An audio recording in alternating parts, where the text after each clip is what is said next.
Vous êtes-vous demandé pourquoi il y a un jugement dernier si, selon les affirmations de Paul dans sa première épître aux Thessaloniciens, lors de l'avènement de Jésus, les morts en Christ ressuscitent premièrement?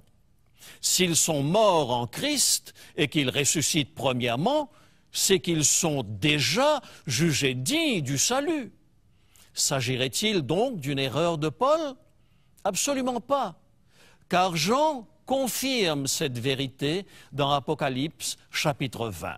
Apocalypse chapitre 20, versets 4 et 5. « Et je vis des trônes, et à ceux qui s'y assirent fut donné le pouvoir de juger.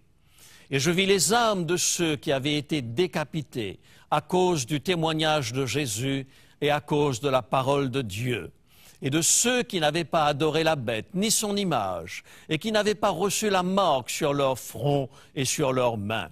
Ils revinrent à la vie et ils régnèrent avec Christ pendant 1000 ans. Les autres morts ne revinrent point à la vie jusqu'à ce que les 1000 ans fussent accomplis. C'est la première résurrection. À la parousie, le sort de chacun est déjà scellé. Ressuscitent dans un premier temps ceux qui se sont mis au bénéfice du sang de Jésus et qui héritent de la vie éternelle, tandis que dans un deuxième temps ressuscitent ceux qui n'ont pas voulu de la grâce de Jésus et qui sont définitivement détruits. En fait, dans l'intermède qui clôt la vision centrale de l'Apocalypse, ce n'est pas du jugement des bons et des méchants dont Jean est témoin, mais bien de la reconnaissance par les rachetés de la justesse du jugement de Dieu. C'est ce que déclarent les versets 3 et 4 d'Apocalypse chapitre 15. Et ils chantent le cantique de Moïse, le serviteur de Dieu, et le cantique de l'agneau en disant « Tes œuvres sont grandes et admirables, Seigneur Dieu Tout-Puissant. Tes voies sont justes et véritables, Roi des nations. Qui ne craindrait, Seigneur, et ne glorifierait ton nom, car seul tu es saint, et toutes les nations viendront et se prosterneront devant toi, parce que tes jugements ont été manifestés. » Cet immense rassemblement lors du retour de Jésus a pour but de montrer que Dieu est juste et équitable dans ses jugements. C'est la reconnaissance définitive par tout l'univers que l'alternative proposée par Satan mérite d'être définitivement éradiquée de la terre. Voilà pourquoi le prophète Ésaïe parle de l'œuvre étrange de Dieu à propos de la destruction définitive de Satan et de ses anges et de ceux qui les ont suivis.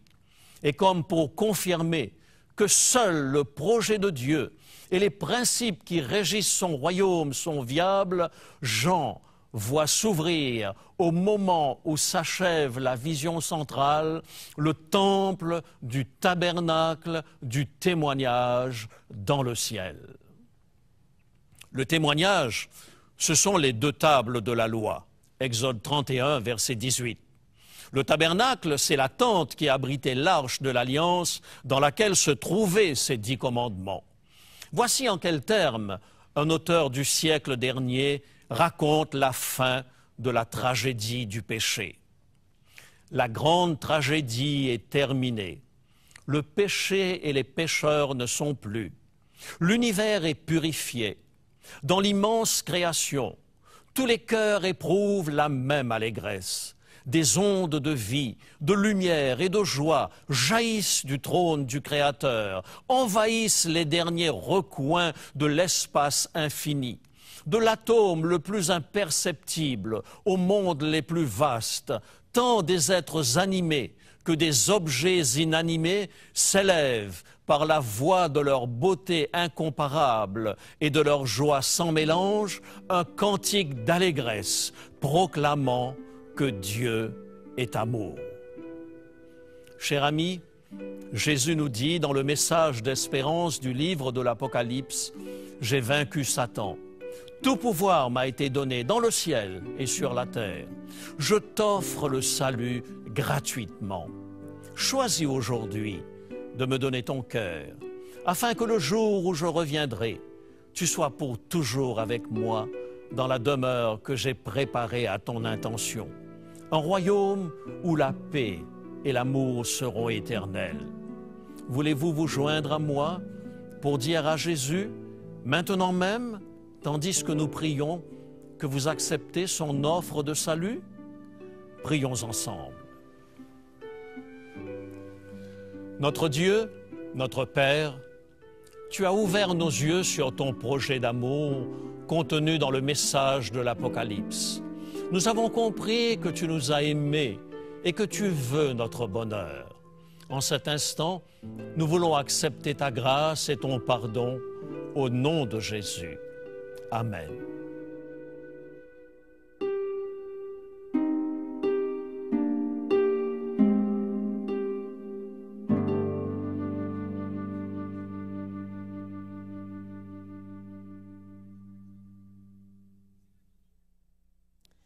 Eh bien, nous voilà arrivés au terme de cette série consacrée au livre de l'Apocalypse.